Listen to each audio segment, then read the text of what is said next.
ஓம் பகை போக்குகளே போற்றி, ஓம் பசுமை மணாளே போற்றி, ஓம் பசும்பொன் விளையாடலே போற்றி, ஓம் பழனி நெல்லடியாரே போற்றி, ஓம் பழனிமாலே போற்றி, ஓம் பழனி குமரே போற்றி, ஓம் பைசல்காலே போற்றி, ஓம் பழனிதர பாவனங்களே போற்றி, ஓம் பழங்கருணாகரங்களே போற்றி, ஓம் பன்னாரி அணையே போற்றி, ஓம் பன்னுவியே போற்றி, ஓம் பன்னுவியே போற்றி, ஓம் கதகாளியே போற்றி, ஓம் பந்தவாசுரே போற்றி, ஓம் பந்தாடு கலையே போற்றி, ஓம் அகைவித்தை கொண்டலே போற்றி, ஓம் பயங்கரியே போற்றி, ஓம் பரதவி சர்வங்களே போற்றி, ஓம் பரதருணை நாயகியே போற்றி, ஓம் பரமசுரியே போற்றி, ஓம் பரமயோகியே போற்றி, ஓம் பராசக்தியே போற்றி, ஓம் பராசக்தி நாயகியே போற்றி, ஓம் பரிபுரையே போற்றி, ஓம் பரையே போற்றி, ஓம் பல்கோடி குணமுள்ளவளே போற்றி, ஓம் பல்குடி படைத்தவளே போற்றி,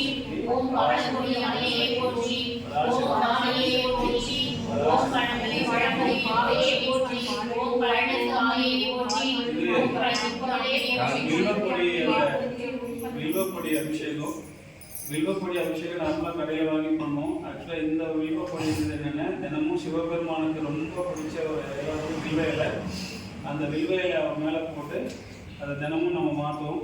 அது மாதிரி ஒரு கவரில் சேகரித்து வச்சு அதை வெயில் படாமல் உலர்த்தி அதை அரைச்சி பொடியாக்கி அதில் சாம்பிராணி புகையோ அபிஷேகமோ பண்ணுறது. பில்லி சூனி ஏவல் வஞ்சனை எதுவாக இருந்தாலுமே அதை எல்லா கட்டுமே அருந்துடும்.